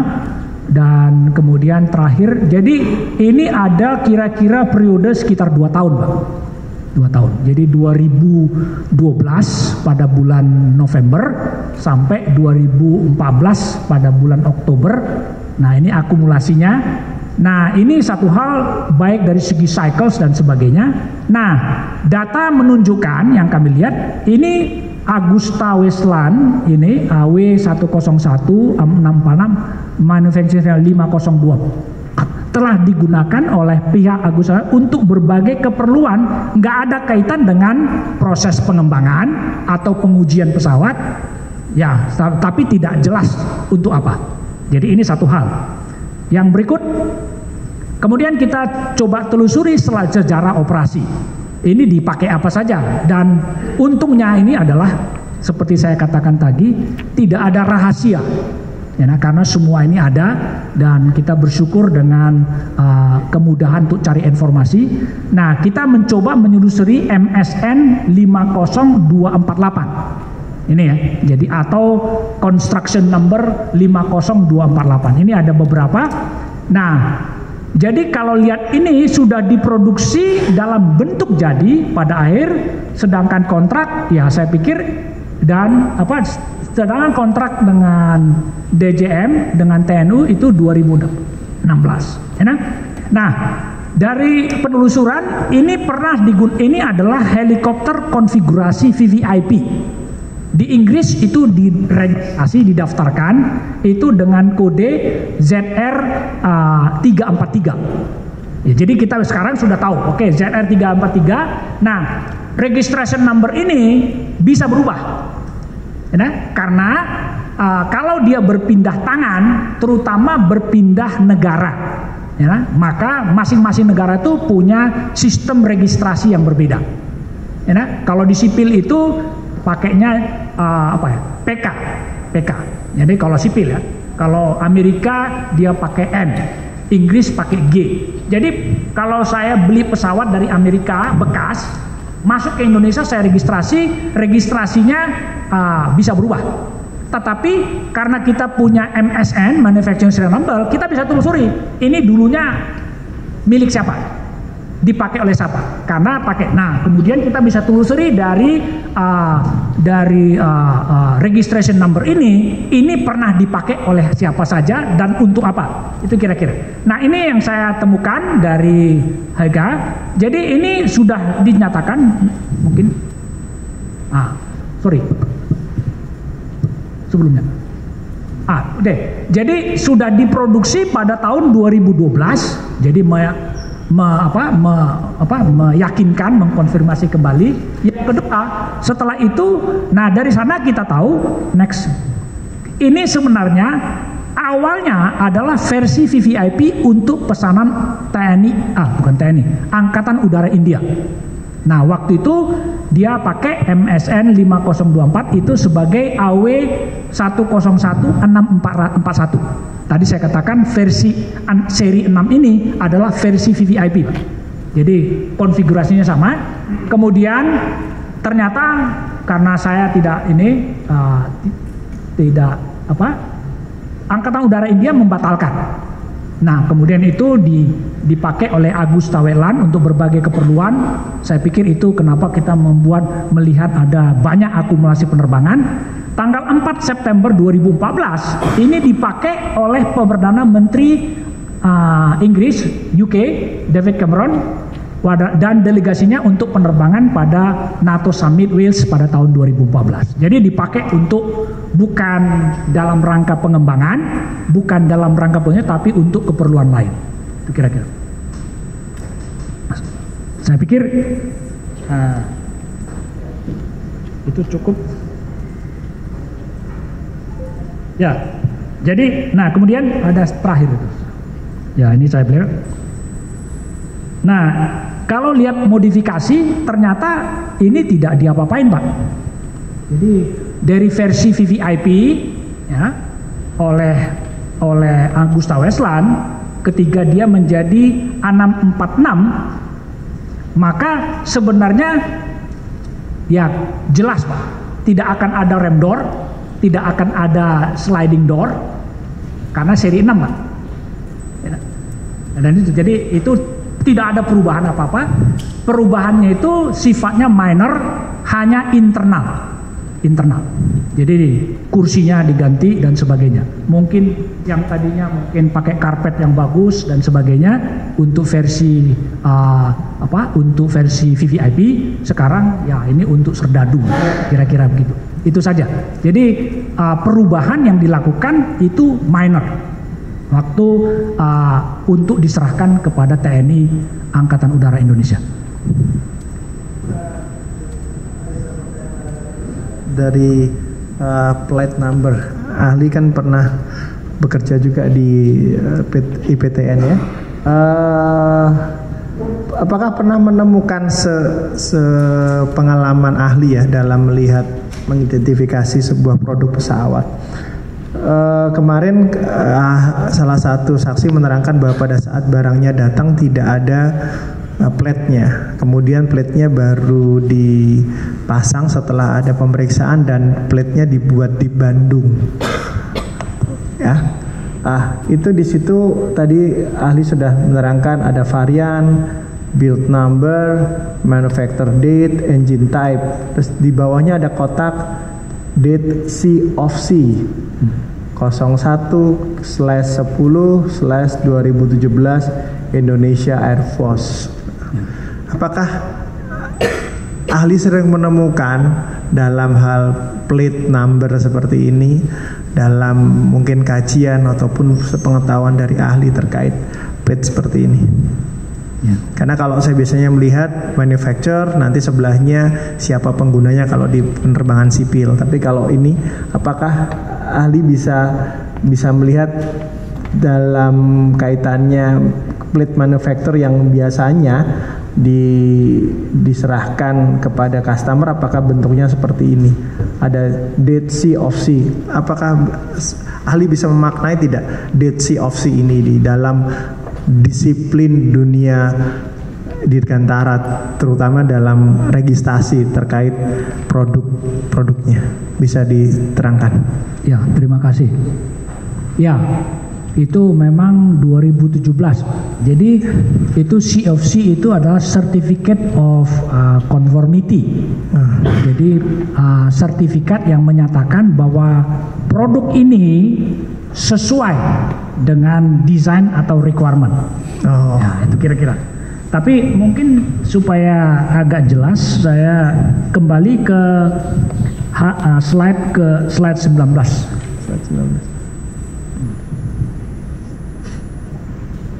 Nah, ini ada conformity inspections, ada beberapa. Conformity inspection itu sewaktu pesawatnya dapat type certificate itu ya. Dan itu terjadi kalau lihat sejarah ini tahun 93 kalau nggak salah, di mana mereka membangun 9 prototipe, diuji, dan conformity inspection ini dilakukan oleh otoritas kelaikan udara. Dalam hal ini adalah otoritas kelaikan udara militer Inggris bekerja sama dengan divisi quality assurance dari pabrikan. Jadi mereka yang periksa. Jadi ketika ini dibuat, apakah dia sesuai dengan gambar, sesuai dengan desainnya, atau materialnya cocok, caranya tepat, ini yang dilakukan. Nah, itu yang dilakukan conformity inspection. Tetapi ketika ini juga bisa dilakukan kalau ada major modifications. Kenapa major modification dilakukan? Karena ketika melakukan major modification, kita melakukan perubahan dari desain. Sehingga desainnya berubah, dengan demikian produksinya dicek lagi apakah sesuai dengan desain. Nah ini, tapi ini biasanya hanya oleh major pada waktu major modification. Yang tadi saya sudah keterangkan, misalnya ketika mengubah dari pintu biasa ke sliding door atau pintu biasa belakang ini ke contoh untuk 646. Ya, ini akan dilakukan. Nah, tetapi conformity inspection juga dilakukan oleh customer yang membeli untuk, nah ini dalam rangka acceptance test. Dalam hal ini ya oke, karena acceptance testnya itu dilakukan pada 2017 oleh TNI, ya mereka akan mengatakan ini. Tapi ini tidak menyatakan apa-apa. Ini hanya mengatakan bahwa oke, saya terima barangmu pada tanggal ini karena saya sudah periksa, gitu ya. Bahwa barang ini sudah diproduksi sebelumnya, nggak ada kaitan. Itu kira-kira seperti itu. Jadi nggak ada kalau kita, jadi inti dari conformity. Kenapa di situ dibuat oleh TNI Angkatan Udara? Kalau ini dalam rangka sertifikasi, yang mensertifikasi ini adalah otoritas kelaik udaraan militer Kementerian Pertahanan, bukan pengguna TNI. Jadi bukan. Jadi kalau saya beli, misalnya kalau saya beli pesawat, ya disipil itu oleh DKPPU Kementerian Perhubungan, bukan saya sebagai pembeli, tapi saya accept itu ya. Dan itu biasanya dilakukan oleh, jadi proses yang berbeda. Tetapi ini adalah hanya acceptance test oleh pengguna. Nah, melanjutkan C of C tadi, apakah C of C itu akan dimasukkan dalam plate number seperti ini, ataukah dia akan terpisah dalam plate number yang terpisah, atau biasanya setahu ahli C of C tadi akan dimasukkan dalam plate number ketika kita membeli, atau dia akan ditempatkan terpisah dari plate number itu? Ya, ini sebenarnya tergantung praktek masing-masing industri ya, itu satu ke saya. Jadi saya tidak tahu apa yang menjadi yang terjadi di Agusta Westland itu ya sebagai produk. Jadi tapi biasanya ini satu dokumen tersendiri, tidak ada, karena kita tidak bisa men-trace. Ini akan kita lihat bahwa ini adalah memang diproduksi. Kenapa demikian? Karena pesawat ini akan dipakai, bisa juga akan dipakai kemudian dijual oleh ke pihak lain, bisa jadi. Tapi kita tetap harus menelusuri ini kapan dibuatnya, itu ya, sehingga COC itu biasanya dibuat terpisah. Itu kira-kira seperti. tadi dari hasil keterangan dari ahli tadi yang disampaikan terkait adanya ketidaksesuaian antara fungsi yang ada di helikopter yang diperiksa dengan seharusnya, kemudian adanya tadi ketidakwajaran jam terbang karena bukan karena dilakukan tes ataupun pengembangan, dan juga ada beberapa kali modifikasi. Lah, tadi ahli juga menerangkan bahwa Agusta Westland ini mempunyai varian-varian khusus untuk misi yang tertentu, anti kapal selam, VIP, dan angkut. Apakah helikopter yang kemudian datang dan kemudian diperiksa oleh ahli bisa melaksanakan fungsi-fungsi sebagaimana tadi helikopter angkut, SAR, termasuk medical evacuation, loading, uploading barang dan uploading pasukan para trooper itu dengan cepat seperti yang diminta ataupun bisa diperformankan oleh helikopter angkut versi 500 yang memang Agusta Westland ciptakan untuk pesawat angkut militer. Ahli bisa terangkan? Ya, secara umum saya ada banyak fungsi yang bisa dilakukan. Tapi fungsi utama yang tadi saya terangkan ini adalah dapat menjalankan misi search and rescue, baik untuk itu, dan dapat menjalankan misi pengungsian medis ini nggak bisa dikerjakan, Pak. Dan itu adalah satu syarat yang ada di dalam kontrak. Nah, di dalam kontrak itu disebutkan itu supports medical evacuation. Kata support ini kalau dalam pengertian yang lazim di industri, kita harus menyediakan, ya. Jadi semua feature untuk bisa melakukan medical feature ini harus disediakan di dalam pesawat. Nah, feature yang utama itu sliding door ya. Yang kedua adalah rem door. Itu satu. Ya, nah? Kalaupun rem door-nya tidak ada, ya minimal sliding door-nya. Itu ya. Bahwa stretcher-nya nggak ada, itu bukan. Karena stretcher ini adalah bagian dari tanggung jawab dari operator atau pemilik. Tapi di sisi yang biasa terjadi adalah ada istilah quick change. Quick change ini. Jadi bagaimana supaya konfigurasi internal dari helikopter ini saya bisa ubah-ubah sesuai dengan misi yang saya minta. Nah, hari ini saya mau pakai untuk para trooper. Nah, jadi kursinya banyak. Saya bisa ubah. Tapi kemudian besok tiba-tiba ada bencana, saya mau menggunakan ini untuk medevac. Maka saya harus bisa menggunakan itu. Nah, kalau dia pintunya kecil, pakai tangga, bayangkan itu tidak akan mungkin kita bisa lakukan. Dan bahkan dalam operasinya pun nggak mungkin dikerjakan. Jadi bisa aja ada stretcher di dalam, tapi mengeluarkan stretcher, memasukkan stretcher dalam kondisi operasi yang normal pada saat medevac atau SAR, ini nggak bisa dilakukan dengan cepat. Jadi ini hanya bisa dilakukan kalau saya punya sliding door yang besar. Itu kira-kira. Jadi dalam hal ini saya katakan ini tidak memenuhi syarat untuk sebagai helikopter angkut militer yang diinginkan oleh TNI Angkatan Udara. Oke. Terima kasih Ali. Ini kembali ke gambarnya Ali tadi. Ali menerangkan ketika nanti untuk fungsi SAR dan medical evacuation, ahli tadi menerangkan adanya ram door karena bisa cepat loading dan uploading walaupun pasukan ataupun barang ataupun orang membawa tandu. Ketika digambarkan seperti tadi yang ketiga, gambar paling kanan ada stair door di belakang, apakah seperti itu bisa menjalankan fungsi medevac, membawa pasukan, mengupload, mengloading pasukan, bahkan membawa tandu melalui pintu belakang? Itu apakah bisa dilakukan dengan helikopter yang mempunyai ekor tadi, mempunyai stair ekor di belakang? Ya.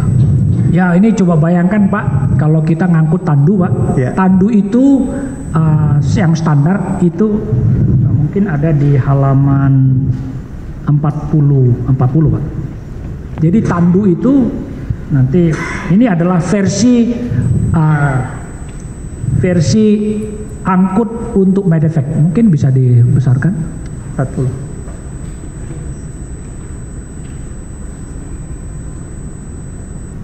Ini ya nggak apa-apa ya, mungkin keluar lagi Pak, ditutup dulu terus kemudian di slide show lagi Pak. Jadi ini adalah yang kita lihat di situ bahwa itu diangkut gitu ya dengan pintu samping yang digeser Pak, mudah Pak. Jadi dan kalau ada pintu pakai tangga, justru halangi Pak. Karena yang bagian orang belakang depan ini tidak bisa mendekati pintu, terhalang oleh pintu yang terbuka tangga. Itu kira-kira. Jadi kalau mau cepat agak susah. Ya kalau dipaksa-paksa bisa, tapi kan itu tidak sesuai Pak dengan. Yang kedua ini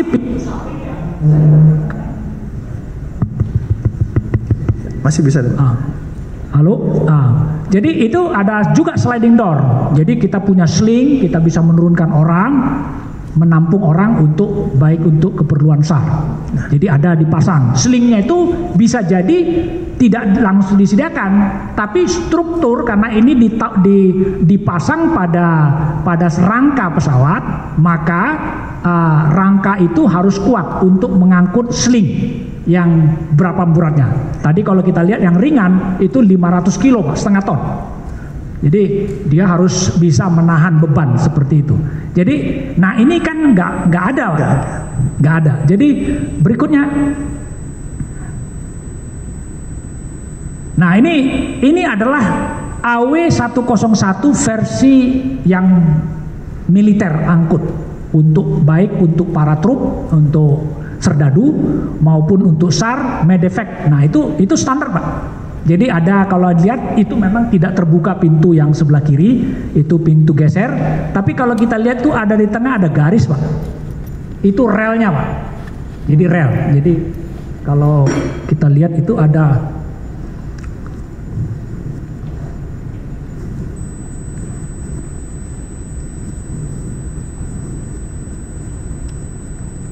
ini Pak. Oke. Ini ada garis, ini relnya Pak. Jadi seperti kalau kita pakai apa itu? Zebra. Serena. Bukan Sena atau relnya Pak. Jadi dari situ kita tahu pintu geser. Kemudian ini ada rem door. Gitu. Jadi kita bisa tahu bahwa ini disediakan. Jadi versi untuk versi 101 yang tadi saya sebutkan bahwa ini adalah versi yang 500 Pak, 500. Tapi tidak akan ada dalam 600. Nah. Oke. Berikut. Nah, ini ukuran pintu yang ada, yang harusnya ada untuk militer itu pintu belakang itu 2,25 meter lebarnya, tingginya 195 sehingga saya bisa tidak ada masalah kalau saya tinggi dan sebagainya, ditambah itu kemudian tidak ada masalah. Kemudian pintu samping itu yang bagian kiri itu bahkan lebarnya 1,8. Ini adalah fungsi angkut militer AW101 yang ada di di MSN 5024 itu lebar pintu cuma 90 cm, kemudian yang di belakang, kemudian yang samping itu 1 meter Pak.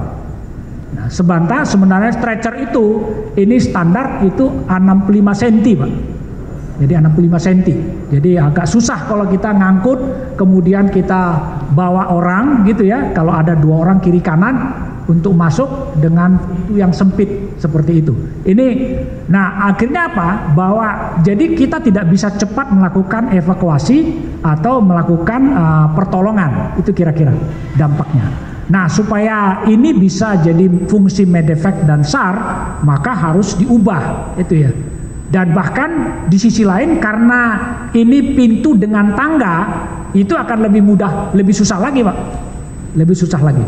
Tapi kalau pintu dengan rel atau bahkan sekalian rem door tidak ada masalah gitu ya. Itu kira-kira. Bahkan kalau rem door kita berlari pun sambil menggotong nggak ada masalah karena cukup besar, lebar dan kuat untuk bisa menopang beban yang besar. Oke. Satu sebelum pindah tadi masih terkait dengan fungsi. Tadi kalau digambar tadi selain Medivac ada angkut bisa meloading mobil, mobil tadi kalau digambar ya ada mobil militer ataupun mobil reaksi cepat dari militer. Apakah fungsi itu bisa dilakukan di helikopter yang ahli periksa? Tadi kalau di versi 500 itu kita bisa buka ram door, mobil bisa masuk keluar, pasukan bisa lari, 2 barisan bisa lari, orang bawa tandu bisa bercepatan gitulah. Ketika tadi pakai tail, saya nyebutnya tail stair lah, itu apa? Itu apakah bisa dilakukan? Tidak bisa. Tidak bisa. Tidak bisa. Pasti. Saya sebenarnya coba itu turun naik Pak. Ya. Pertama karena dia ada pintu di atas yang saya sebenarnya harus dikaitkan. Jadi ya kayak saya cukup pendek, mungkin tidak ada masalah.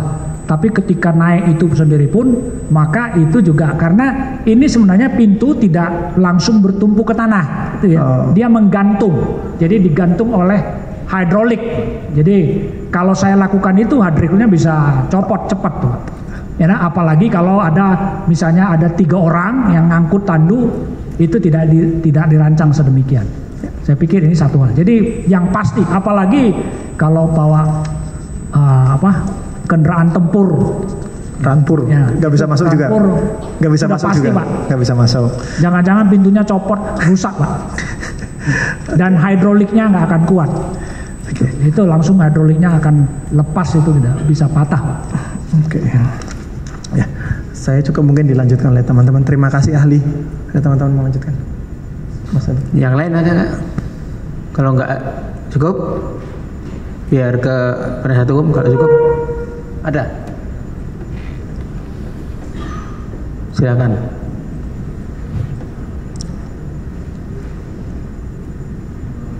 Yang mulia. Ya. Ahli ya. Saya coba kembali ke template tadi, Pak, dimana di situ ada MSN segala macam. Nah, apakah diperbolehkan Pak nameplate yang tadi kan digrafir ya? Nah, sebenarnya nameplate ini digrafir langsung di bodi pesawat atau digrafir di media lain kemudian ditempel di pesawat, Pak? Ya, ini sebenarnya begini. Jadi kalau di grafir ditempel di ini sebenarnya nggak ada masalah Pak. Itu biasa. Nah, kemudian apakah nameplate tersebut boleh dibuka atau tidak Pak? Tidak boleh Pak. Tidak boleh. Karena itu kan identifikasi dari, bukan hanya tidak boleh apa kalau istilah bahasa Inggris itu tempered gitu ya. Tidak boleh dirusak. Itu kira-kira. Tidak boleh dirusak dan juga tidak boleh dimodifikasi. Ya. Nah, yang membuat nameplate ini siapa Pak? Yang berhak membuat nameplate ini siapa? Yang membuat adalah pabrikan Pak. Dalam hal pabrikan ini, ya. Pabrikan. Dalam hal ini Agusta Wislan. Ya, Agusta Wislan. Jadi ya. Begitu pesawatnya diserahkan, ini sudah terpasang. Sudah terpasang dan tidak boleh dibuka-buka seperti itu Pak ya. Kemudian tadi ahli sempat bercerita tentang sea of C kan, itu tadi kan memungkinkan pengguna misalkan TNI AU kemudian menjual kembali ke pengguna yang lain kan, seperti itu Pak. Nah, apakah ketika pemilik pesawat saat ini menjual kepada pihak lain itu harus menghubungi atau memberitahu kepada pihak pabrikan? Menjual ini kalau itu barang kepemilikan saya, ya saya yang berhak untuk melakukan apapun. Tidak perlu Pak ya? Saya tidak perlu lapor, tetapi di dalam ada kewajiban registrasi. Registrasi. Jadi registrasi itu kepada otoritas kelaikudaraan. Jadi dalam hal ini kalau ini dijual, maka misalnya oleh TNI kepada pihak lain, misalnya ke Malaysia, maka Malaysia akan meregistrasi lagi di situ. Demikian itu. Jadi itu adalah standar yang biasa. Tapi manufacturing serial numbernya tetap ada berubah. Apakah nanti misalkan pembeli setelahnya, taruhlah tadi kan dicontohkan Malaysia, ketika Malaysia membeli dari TNI AU misalkan, apakah Malaysia ini harus menghubungi pihak pabrikan, Pak? Menghubungi tidak dalam rangka pembelian, tetapi menghubungi dalam rangka dukungan purna jual. Jadi bukan harus gitu, karena yang pasti biasanya ketika kita menjual pesawat, maka saya harus yakin bahwa barang yang saya beli itu conform. Nah, kembali lagi conformity sebagai pembeli. Jadi saya yakin bahwa ini conform dengan desain.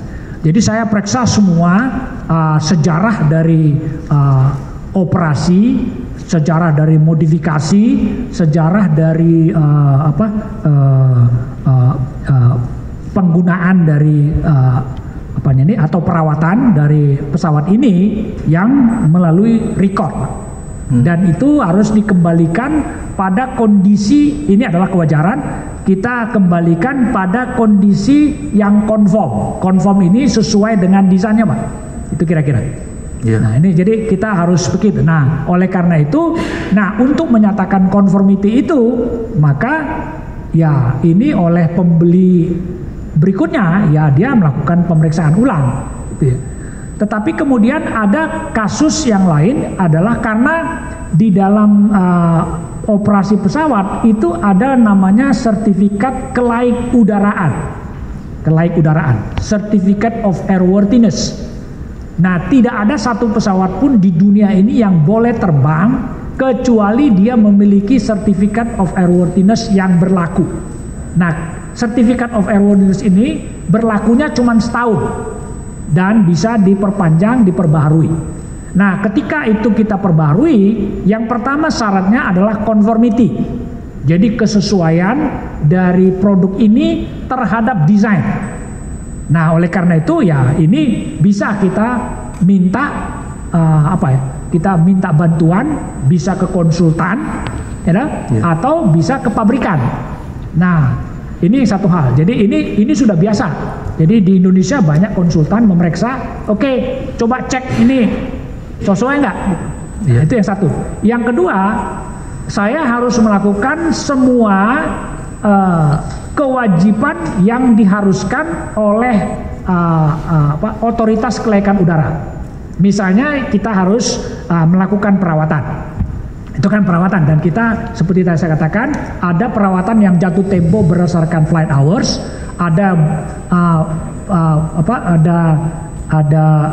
perawatan yang berdasarkan cycles, kemudian ada yang yang calendar time. Nah, ini saya harus ada record, sudah semua. Nah, ketika kita lakukan perawatan ini tidak cukup hanya ngikutin aturan-aturan prosedur itu, tetapi juga kalau saya mengganti bagian komponen itu ya, maka saya harus menggantinya dengan yang approved part. Jadi part itu. Nah, dengan catatan bahwa ini approved part ini didapatkan dari manufacture itu ya. Nah, ini jadi saya tidak bisa ganti, misalnya ada komponen saya dapat di barang loa terus saya ganti. Sudah saya rawat tapi nggak bisa karena ada syarat-syarat itu. Jadi ketika kita record inilah yang selalu ada mengikuti pesawat gitu. Sehingga ketika kita lakukan conformity, maka kita harus periksa lagi dan semua record ini Pak diperiksa. Itu kira-kira. Jadi apakah faktor-faktor tersebut yang menjadi salah satu faktor bahwa DCOFC tidak lazim atau tidak jarang digrafir bersamaan dengan MSN segala macam seperti itu, Pak. Ya, benar. Jadi karena pemilik juga akan berpindah-pindah seperti itu, Pak. Karena ini sebenarnya dua dokumen yang berbeda, Pak. Ya, nah? Jadi kalau tadi MSN itu adalah dengan waktu dia pertama kali diproduksi, gitu ya. Nah, ketika dia pertama kali diproduksi, dia dapat namanya type certificate, maka dia akan dapat tag itu. Jadi ada grafir. Sehingga dan di situ biasanya COC oleh otoritas kelaikan udara nggak dicantumin, Pak. Kan tadi ada conformity inspection juga dilakukan oleh otoritas kelaikan, tapi tidak ada. Tetapi ini hanya saya bilang ini adalah acceptance dari pengguna atau pembeli terhadap barang yang dia beli. Kemudian bergeser ke pintu, Pak. Ahli, kan tadi ada perbedaan antara helikopter militer yang ada di bayangan ahli dengan yang ahli periksa di Halim, kan seperti itu, ahli. Nah, kan ada perbedaan antara sliding door dengan pintu tangga itu, Pak. Nah, kalau nanti misalkan nanti itu dimodifikasi menyesuaikan, ini kan secara tampilan helikopter militer kan seperti itu, Pak. Loreng kan seperti itulah kira-kira kan seperti itu. Nah, ini masuk kategori minor modification atau major modification nantinya, Pak. Kalau misalkan pintu tersebut nanti diubah menjadi sliding door mengikuti helikopter militer pada lazimnya seperti itu, Pak. Ya, ini major, Pak. Major ya. Major, Pak. Membutuhkan waktu berapa lama, Pak, untuk modifikasi ini, seperti itu? Jadi ada ini, major pertama. Major ini karena pekerjaannya tidak mudah. Itu satu. Itu butuh, kalau perkiraan sih mungkin kalau dari yang sudah ada ya, kecuali saya lakukan tuh dari awal. Ini pesawatnya belum jadi, saya bangun dari awal karena itu sudah bisa lakukan. Itu ya. Tetapi kemudian kalau ini sudah jadi, kemudian saya ubah, maka saya harus membuat mengganti rangka. Tapi rangka ini juga bukan hanya sekedar mengganti rangka, karena di bagian itu misalnya ada kabel listrik, kabel hidrolik yang lewat itu, Pak. Jadi nggak bisa. Nah, ini kan bukan hanya saya ganti rangkanya terus selesai, itu ya. Tapi ini ada kabel-kabel lain, kemudian ada sistem lain yang tergantung di situ misalnya. Nah, ini kan harus diubah lagi. Perkiraan yang wajar itu kira-kira minimal 11 sampai 12 bulan. Itu yang pertama. Yang kedua, pekerjaan ini tidak bisa dilakukan di Indonesia. Karena apa? Ada dua syarat yang diperlukan untuk melakukan major modification. Yang pertama, yang itu harus dilakukan oleh organisasi yang punya namanya itu production approval. Production approval. Jadi dia harus approve. Nah, yang memberikan production approval ini adalah otoritas kelaikan udara. Nah, dalam hal ini karena ini adalah awalnya dari Inggris, maka production approval itu oleh Inggris yang mungkin nanti harus diakui oleh Kementerian Pertahanan. Ya, nah? Jadi nggak apa-apa mereka mengatakan approve. Nah, proses ini lama, Pak. Proses lama, tidak bisa segera. Jadi proses untuk mendapatkan approval production itu saya kebetulan sedang ada proses karena saya sedang bangun industri drone. Itu sekarang kami sudah hampir 1,5 tahun dengan DKPPU belum dapat, Pak. Ya, nah? Belum dapat. Jadi saya yakin ini bisa saja mungkin ada satu pabrikan seperti PTDI karena dia sudah punya pengalaman bisa lakukan itu cepat. Tapi tetap saja tidak gampang. Itu yang pertama. Jadi kalau itu dilakukan, maka semua kalau ada pihak lain selain Agusta-Westland yang melakukan itu, dia harus mendapatkan approval. Yang kedua, approval dari segi fasilitas. Ya, nah, karena mengubah ini tidak mungkin. Jadi saya yakin maka dia perlu ada JIK dan sebagainya untuk membangun fasilitas produksi itu tidak akan ada. Nah, jadi satu-satunya adalah ini pesawat harus kembali lagi ke Inggris, Pak. Diubah di sana. Di pabrikan seperti itu. Di kepabrikan. Ya, itu yang tidak mudah. Jadi mayor cukup dari ya. Kami cukup yang mulia. Baik, silakan dari penasihat hukum. Saya kira tadi ada 4 pokok inti daripada kesimpulan dari saksi tadi ya. Pertama soal terkait dengan ada 4 kesimpulan ya. Sebagaimana laporan investigasi dan analisis teknis yang saudara lakukan ya.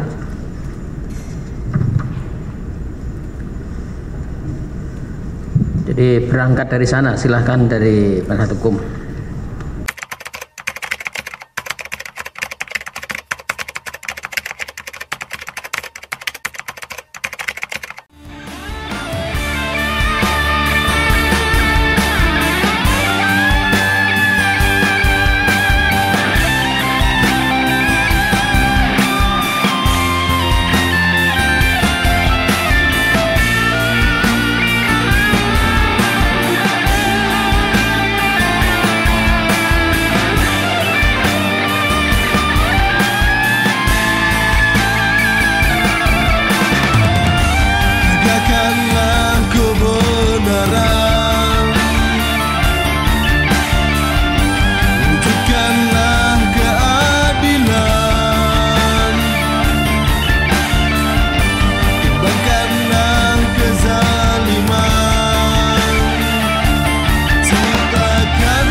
Bisa